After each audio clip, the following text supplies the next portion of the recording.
DA Region 2 muling nagpaalaala sa mga hog raisers sa pagigpit ng biosecurity kasunod ng kaso ng ASF sa isang barangay sa Isabela.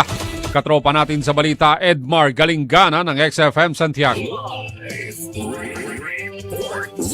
Siniguro ng Department of Agriculture Region 2 ang patuloy na pagtutok ng kanilang tanggapan sa usapin ng African Swine Fever o ASF, bunsod ng pagkakatala na isang kaso sa isang barangay sa Isabela kasabay ng paghikayat sa mga hog raisers na higpitan ang kanilang biosecurity.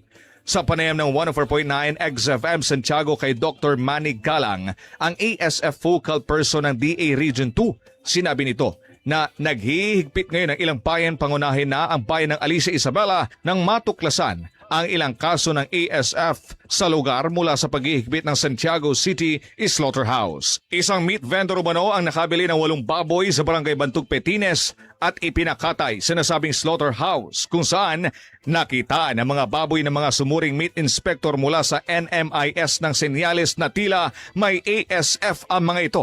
Kaya naman agad kinumpiska mga baboy at nagsagawa ng malawakang cleaning sa katayan nang maiwasan ang pagkalat ng virus. Sa pamamagitan ng organ sample, nasuri ang mga baboy at nakumpirma sa pamamagitan ng test na positibo ang mga ito sa nasabing sakit. Dahilan para magsagawa ng culling sa farm kung saan nagmula ang mga baboy at nasa 52 ulo ang hinukay liban pa sa 18 baboy na tinamaan mula naman sa 2 karatig na hog raisers sa nasabing barangay. Kinakailangan na patuloy aniya ang paghihigpit dahil ngayon ay unti-unti nang nakaka-recover ang industriya ng pagbababoy sa lambak ng Cagayan. Kaya naman paalala nito na siguruhing huwag maging kampante sa biosecurity. Kaya naman higpitan pa rin aniya ito. Pangunahin na ang paggamit ng foot bath sa mga baboyan, paglalagay ng net sa mga piggery o perimeter fence, maayos na pagsinop sa mga dumi at pag-iwas sa pagpapakain ng arasaw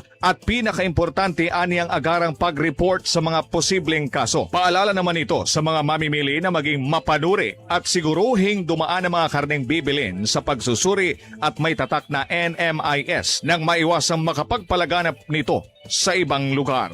Mula rito sa 104.9 XFM Santiago, para sa nagkakaisang Pilipino, para sa Pilipinas, ako si Katropang Edmar Galinggana, XFM News. Cellphone Plus Gold, mapalit sa mga butika sa inyong lugar.